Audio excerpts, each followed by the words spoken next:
Okay, so we're going to invest $4,000 at 6% per annum, and we're looking at 2 here, so we're doing it 6 monthly.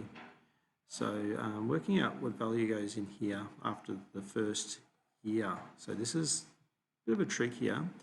After the first year, we're going to have to work out by saying, okay, well, we've got $4,000 invested. I'll better go back and say we're going to use the compound interest formula,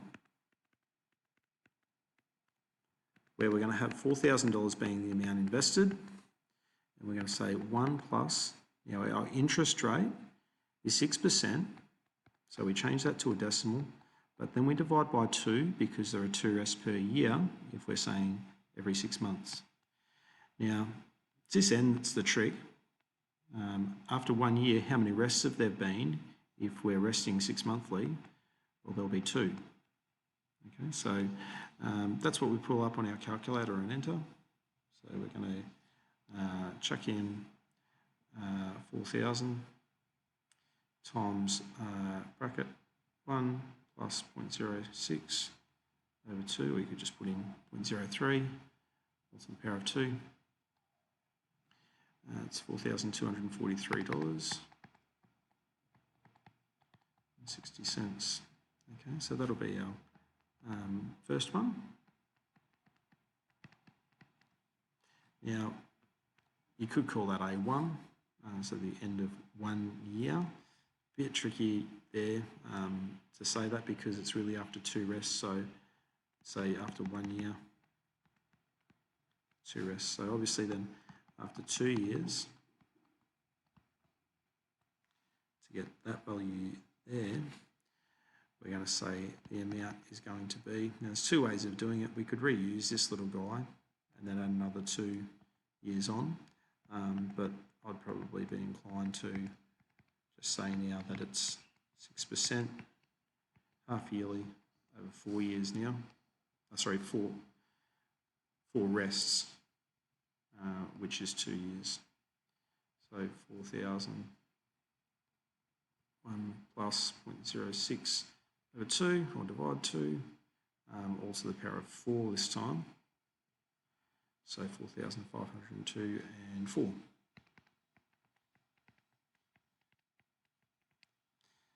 Okay, and so on and so forth. You're just going to repeat that a bunch of times. So obviously now, pretty easy. Instead of writing that out each time, if it's after 3 years, it's going to be 6 rests.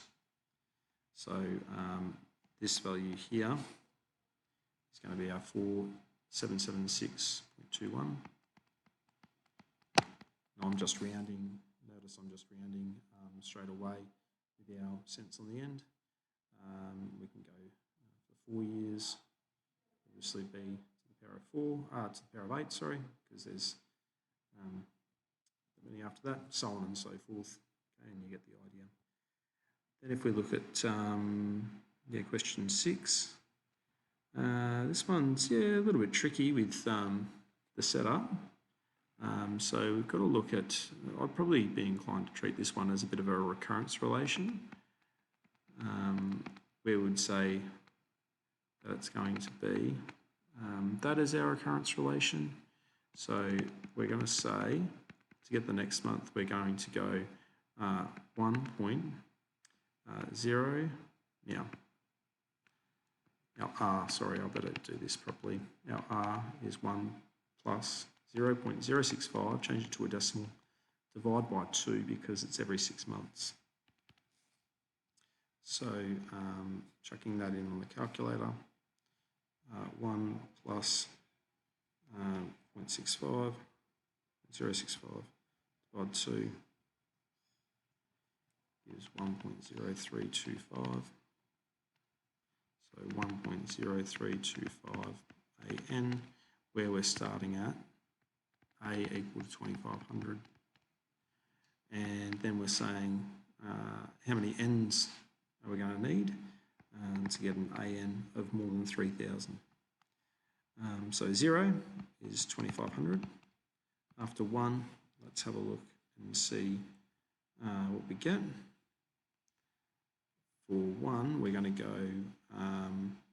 1.0325 multiplied by 2,500 and it's going to be 2005.81.25.